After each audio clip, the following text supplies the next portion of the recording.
Assalamualaikum warahmatullahi wabarakatuh. Waalaikumsalam warahmatullahi wabarakatuh. Sagung Indumati Rahayu. Rahayu, selamat Pak De. Ini pada sore ini kita melakukan sedikit bincang-bincang ya, Bu Marsono. Nah, Bu Marsono jauh-jauh dari Kendal Semarang ya, Bu. Iya. Nah, ini kita ingin sedikit berbagi pengalaman tentang kemarin itu kan jenengan ikut laku tapa pendem juga nggih, Bu? Iya. Laku ritual tapa pendem di lokasi Pantai Widuri, Parangkusumo, Yogyakarta. Nah, niki bagian dari lelaku yang diberikan oleh Eyang Guru Togo. Nah, niki saya ingin menanyakan bagaimana pengalaman panjenengan nih. Pengalaman saya waktu tapa pendem di Pantai Widuri, kan rasanya badan tuh ditekan-tekan gitu.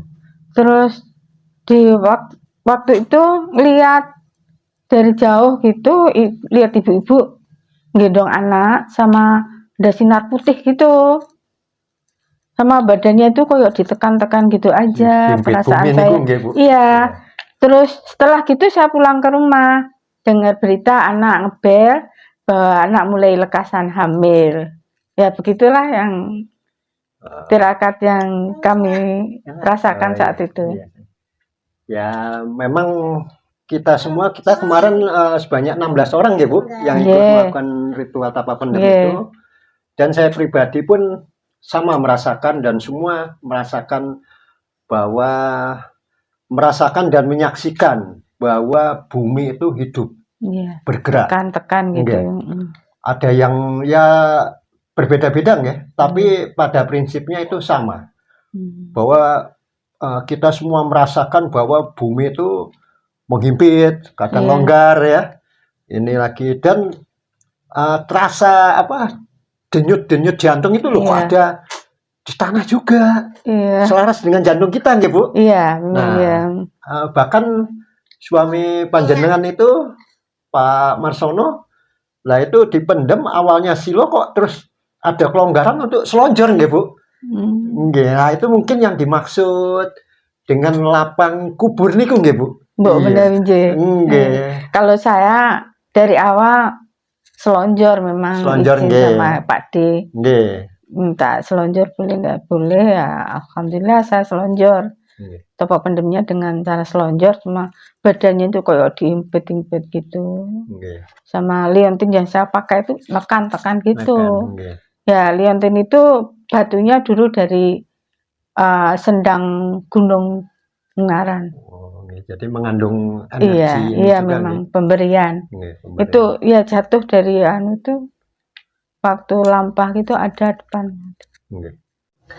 Nah, ini ada salah satu siswa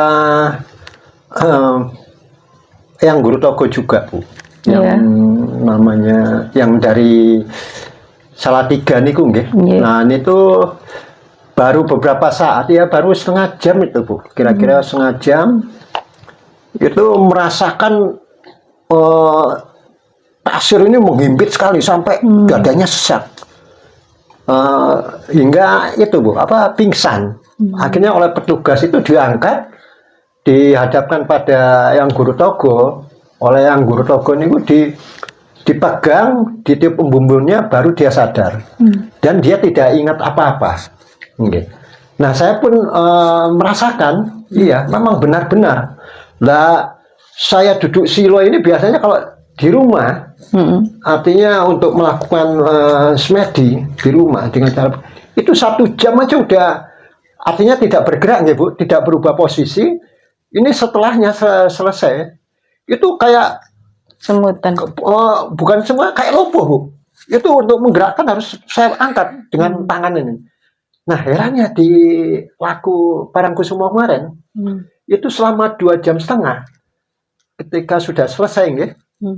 Selesai 2,5 hampir 3 jam nih. Selesai, lah kok bisa langsung berdiri, Bu. Saya juga bisa langsung Iya, bergerak gitu. niku.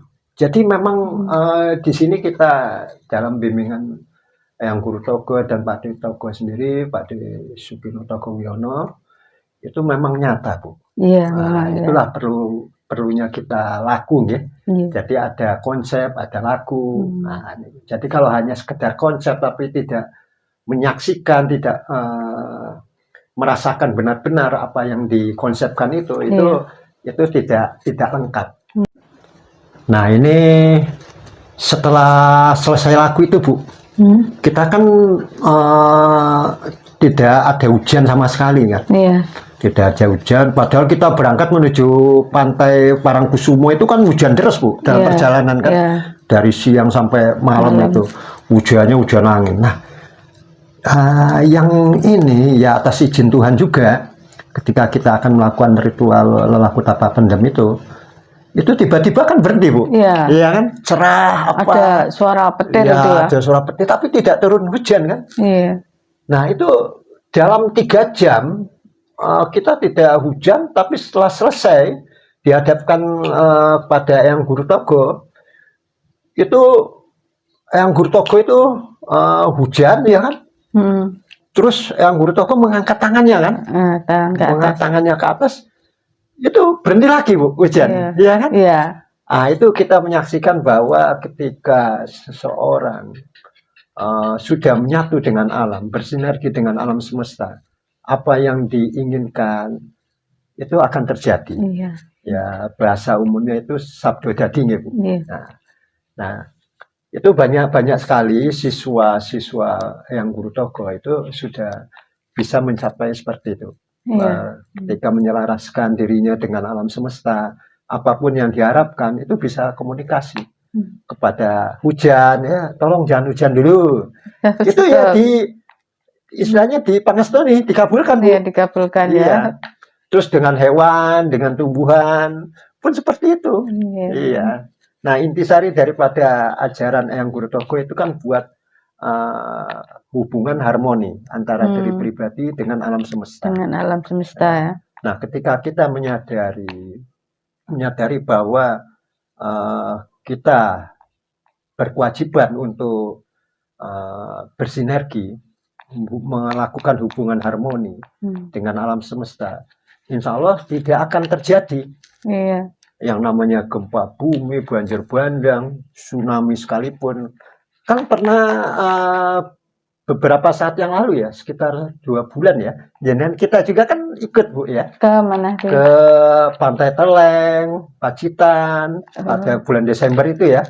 Terus saya sendiri ikut ke Pantai Karangbolong, kemudian lanjut ke Pantai Pangandaran. Padahal BMKG itu sudah viral, mengumumkan di televisi maupun di YouTube apa ini mau terjadi akan terjadi tsunami, ombak setinggi 34 meter kan. Nah, tapi dengan adanya ditirakati oleh Eyang Guru Togo dan para siswanya dan ini, itu kan tidak terjadi, Bu. Iya, bisa nggak terjadi, ya. Jadi itu memang hal-hal yang kalau orang umum itu menganggap menyepelekan dengan lelaku-lelaku seperti itu, ya kan? Tapi dalam hal ini yang perlu digarisbawahi, Bu, bahwa ketika kita menyaksikan bahwa guru kita ini bisa seperti itu, artinya yang harusnya positif, tsunami, bahkan itu akan membuat tanah Jawa terbelah, tapi berkat welas asih beliau ya bisa diikhtiarkan untuk tidak terjadi. Bisa dialihkan ke pesisir Jawa Tengah, Bu? Tidak dialihkan, Bu. Jadi memang tidak terjadi sama sekali. Iya. Tsunami ini, Bu. Iya. Itu kan beberapa titik itu tsunami, Bu, 34 meter bulan Desember itu kan. Itu dengan apa? Dengan teknologi, ada alat ukurnya, ini positif. Tapi ya intinya guru kita ini menekankan bahwa kemampuan metafisika, ya, umumnya kemampuan luar biasa itu jangan membuat diri kita itu gede rumongso, tapi harus rumongso bisa. Jadi tidak ada kesombongan sedikit pun. Ini hanya karena lantaran semua itu atas kehendak Maha Kuasa. Ya intinya ini Bu, nggih. Nggih. Jadi itu bagian dari penyaksian. Syahadat. Syahadat itu kan artinya menyaksikan bahwa segala kejadian itu kita sebagai manusia yang hakikatnya sebagai khalifah, dalam arti kita harus bisa bersinergi dengan alam semesta, termasuk dengan air, dengan tumbuh-tumbuhan, pepohonan, maupun gunung dan semuanya. Nah, ketika kita bisa bersinergi, melakukan hubungan yang harmonis, itu akan nyaman, terjadi keseimbangan. Nah, jadi semua itu kehendak Tuhan, Bu. Ya cukup sekian. Terima kasih Bu Marsono atas waktunya telah berbagi pengalaman. Kita semoga bermanfaat bagi kita semua. Assalamualaikum warahmatullahi wabarakatuh. Waalaikumsalam warahmatullahi wabarakatuh. Sagung ing dumadi rahayu. Salam.